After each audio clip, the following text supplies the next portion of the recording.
मेरे कोई समस्या को नहीं, टीवी मेरे को नहीं को नहीं, रोहतक रेडियो स्टेशन बंद कर दिया सरकार ने, बहुत चलवा दी कोई बंद हो गया। मन ने सोचा कि ये क्या नाम था, मेरा रेडियो खराब हो गया। अच्छा, आज मन में गया मेरा वो स्टेशन ने बंद कर, तो स्टेशन बेच दिया होगा। लोहारू की राजनीति में बहुत सारे चर्चित चेहरे जो है वो चुनाव मैदान के अंदर हैं, लेकिन आम आदमी पार्टी हरियाणा के अंदर चुनाव लड़ रही है और गीता सेवरान लाखलान जो हैं वो अभी फिलहाल लोहारू हलके के अंदर हरियावास गांव के अंदर मौजूद हैं। काफी लोग हैं यहाँ पे, इनसे बातचीत करते हैं। सबसे पहले नमस्कार जी, सबसे पहले तो मैं मीडिया के सभी साथियों को और श्रोतागण को आम आदमी पार्टी की तरफ से गीता सेवरान लाखलान प्रत्याशी की तरफ से हाथ जोड़ करके नमस्कार करते हैं। किस प्रकार जैसे सुबह स्टार्ट होते हैं, हर गांव के अंदर डोर टू डोर अभियान होता है, जी, जी। आपका चुनावी प्रचार अलग है, अलग पार्टियों का चुनाव प्रचार अलग है, लोग सामने बैठे होते हैं, रूबरू होते हैं, कैसा माहौल मिल रहा है और क्या बदलाव लोग चाहते हैं? ऐसा है, लोग बदलाव चाहते हैं। जनता अभी दबी हुई है, खुल के सामने नहीं आ रहे हैं, लेकिन जैसे हम डोर टू डोर कर रहे हैं, लोग खुल के सामने आ रहे हैं कि भाई हम अब की बार आम आदमी पार्टी को वोट देंगे। जैसे पंजाब में बदलाव हुआ था, उससे ज्यादा प्यार हमें हरियाणा में मिल रहा है। कल सिवानी साइड मेरे 10 गांव में जनसभा थी, रात को 10:30 बजे भी लास्ट मेरा गांव मीठी डाणी था, 150 लोग वेट कर रहे थे और मैं मेरी टीम को यही कह रही थी कि भई अब 10:30 बज चुके हैं, शायद लोग सो गए होंगे। अगर अब भी इस समय भी अगर लोग बैठे हैं तो हम पक्का आम आदमी पार्टी की सरकार बनाने जा रहे हैं।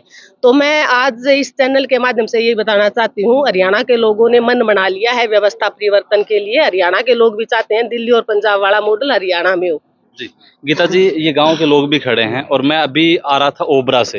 ओबरा पे जो सिधनवा की तरफ रास्ता है, जिसे आप लोगों के पास गांव में आता है, सिधनवा आता है, हरियावास आता है, गोपड़वास आता है, वहाँ कुछ लड़के थे और कुछ लड़कियां थी जो इंतजार कर रहे थे कि कोई साधन हमारे यहाँ आए और हम गाँव में पहुंच जाए। 5 से 7 किलोमीटर बच्चों को जाना पड़ता है और जाने के लिए बसें नहीं है। ये मुद्दे हैं इन लोगों के, जो सरकारें आती हैं चली जाती हैं, लेकिन इस मुद्दों पे बातें नहीं करती। ऐसा है, ये आपने बहुत अच्छा क्वेश्चन किया है। अगर एजुकेशन को बढ़ाना है तो सुविधा भी देनी पड़ेगी। रोडवेज कनेक्टिविटी की भारी समस्या है।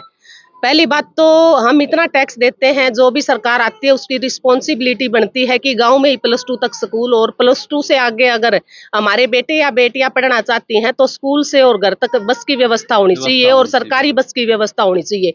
क्योंकि काफी ऐसे लोग हैं जो समाज सेवा का नाम लेके राजनीति करना चाहते हैं। वोट मिलती है तब तक तो बसें चलती है, कल को जरूरी थोड़ी ना राजनीति में सक्सेस हो गया तो वो बसें चलेंगी। तो ये गवर्नमेंट की रिस्पॉन्सिबिलिटी बनती है। हम गवर्नमेंट को वोट देते हैं, किस लिए देती है जनता? अपनी मूलभूत सुविधाओं के लिए देती है। तो शिक्षा की रिस्पॉन्सिबिलिटी हाजिर सरकार की बनती है, स्वास्थ्य सुविधाओं की रिस्पॉन्सिबिलिटी सरकार की बनती है, रोडवेज कनेक्टिविटी की सुविधा देने की रिस्पॉन्सिबिलिटी सरकार की बनती है। मैं तो ये चाहती हूँ कि आने वाली सरकार चुनाव के समय गांव में आती है, चाहे बीजेपी हो चाहे कांग्रेस हो। मैं सालों साल से लोहारू में घूम रही हूँ। जैसे रोडवेज कनेक्टिविटी की बात करी आपने, रुपाना गांव में शहर से गांव तक कोई रोडवेज की सुविधा नहीं है। रुपाना के लोगों ने कहा था गीता जी आप आओ, हम रोड पे विरोध प्रदर्शन करेंगे। फिर मेरी ड्यूटी वहां लग गई थी अपना कुरुक्षेत्र में, तो मैं अभी पीछे गई थी, मेरे को पता था, मैंने उनको भरोसा दिया भाई आम आदमी पार्टी की सरकार बनते ही जैसे भी होगा आपकी जो भी समस्या है हम मजबूती और पैरवी से आप सबका सहयोग करेंगे और कार्य करवाएंगे। तो एजुकेशन की भी दिक्कत है, हेल्थ को लेकर भी भारी समस्या है हमारी लोहारू असेंबली में। और अगर हम बात करें हॉस्पिटल की, कहीं तो गांव में हॉस्पिटल नहीं है, कागजों में हॉस्पिटल है। मैं नूनसर में गई थी, कागजों में हॉस्पिटल है लेकिन गांव में कोई बिल्डिंग नहीं है हॉस्पिटल की। कई गांव ऐसे हैं हॉस्पिटल है लेकिन डॉक्टर नहीं है, और डॉक्टर है तो फिर दवाइयाँ नहीं है। जी, मतलब चर्चा नहीं करते, गांव के लोग खड़े, इनसे बातचीत कर लेता हूँ। जी राम राम। राम राम। इसी गांव से हो?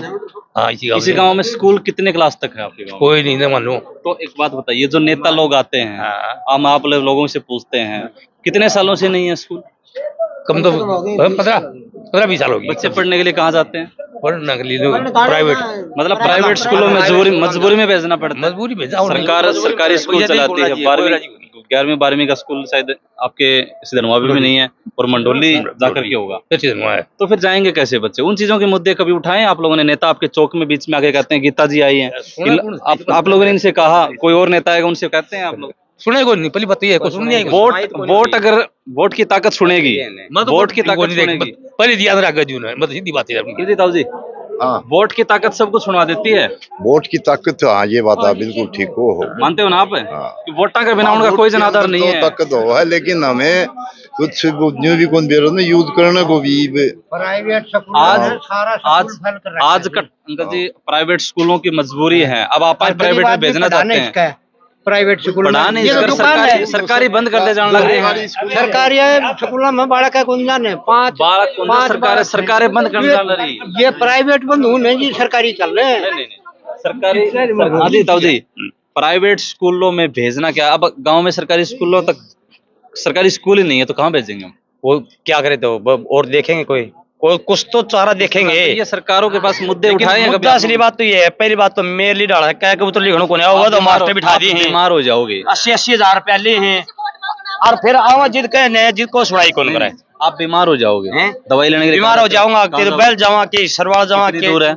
ओबरा ये 6-7 किलोमीटर पड़ा है। प्राइवेट स्कूल प्राइवेट में जाना पड़ता होगा। प्राइवेट में एक गरीब आदमी के पास 2,000 रुपए मुश्किल से कमाता है और वो वहाँ पे दे के जाता है। दे के आना पड़ता है। ये होते हैं मुद्दे इलाज भी करवाना जो पड़ता जनता है। हित में उठाने। हाँ सारी सोच देखना पड़ता है, क्या करें ये सभी सोच। हेल्थ कार्ड बना के 5 लाख कोई साल लगे कोई बगा मारे कोई 5 10 लाख कर दिया ना, बेमतलब बना रहे बिल्कुल बेमतलब को किस आदमियों को चलो सब परेशान हो रहे हैं। कार्ड बनाया क्या 60-70 रुपया कार्ड का लाया यार, कार्ड को 1 रुपया आमदनी को नहीं। मेरे कोई समस्या को नहीं, टीवी मेरे को को नहीं, रोहतक रेडियो स्टेशन बंद कर दिया सरकार ने, वो चलवा दियो यह समस्या। हाँ रोहतक रेडियो स्टेशन बिना बंद से। अच्छा आकाशवाणी केंद्र सुना करता हाँ आप? वो रेडियो सुना टीवी मेरे को नहीं और कोई साधन को नहीं, वो बंद कर दियो। रेडियो खराब हो खराब हो रहा है। यही समझ में कौन यही मैं देखी रेडियो मैं डेली सुनता अच्छा। हूँ। मैं अपना खेत में भी रेडियो रखता हूँ और घर पर भी, अच्छा तो मैं तो रेडियो से ही मतलब ताऊ वाली बात सुन के लगे सबको कर दियो बंद। भाई सबको बंद हो गया। मैंने सोचा कि ये क्या नाम था मेरा रेडियो खराब हो गया। अच्छा आज मन में गया मेरा वो स्टेशन ने बंद कर तो स्टेशन बेच दिया होगा। नहीं वो नहीं बेच दिया होगा, बीजेपी वालों ने देखो किसका बेच दिया होगा। देखो भाई फिलहाल हरियावास गांव के अंदर मौजूद थे, गीता लाखलान जी से बातचीत की और यहाँ के तमाम लोगों से बातचीत की जो मुद्दों की राजनीति है वो भी बताई कि यहाँ हल्का ये गांव ये लोगों के मुद्दे नहीं है, ये मुद्दे हैं इन लोगों के। एक स्कूल चाहिए इन लोगों को पढ़ने के लिए, बच्चे स्कूल में चले जाएं, एक अच्छा अस्पताल चाहिए ताकि गरीब बीमारी व्यक्ति हो तो वहां तक पहुंच जाए। देखो स्कूल तो 2 हैं हमारे गाँव के अंदर, जी। सरकारी हैं। कौन सी क्लास तक है? एक 5वीं तक है। तो 5-6 में होगा बड़ा करता। हाँ, 6वीं में होने वाला वो 7 में लगता है सिधनवा है, अच्छा वहाँ है 12 तक का स्कूल। 10वीं तक नहीं 12वीं तक है? का स्कूल वहाँ जाते हैं, लेकिन बच्चों को कुछ तो भेजते नहीं। कुछ अध्यापक भी मतलब आलसी हैं। आज यहाँ अपने मतलब वो भी कोई गौर नहीं मतलब करते। उनके ऊपर ना सरकार का जोर है। कोई दबाव नहीं है उनके ऊपर, उनको अपनी मतलब ड्यूटी देनी है भाई। अगर अध्यापक भी मतलब वो करेगा ना तो भी मतलब वो हो सही बात है। जाएगा। तो तमाम वीडियो आपने देखी, आप लोगों को कमेंट सेक्शन के अंदर अपनी राय बताएं। धन्यवाद, जय हिंद, जय भारत।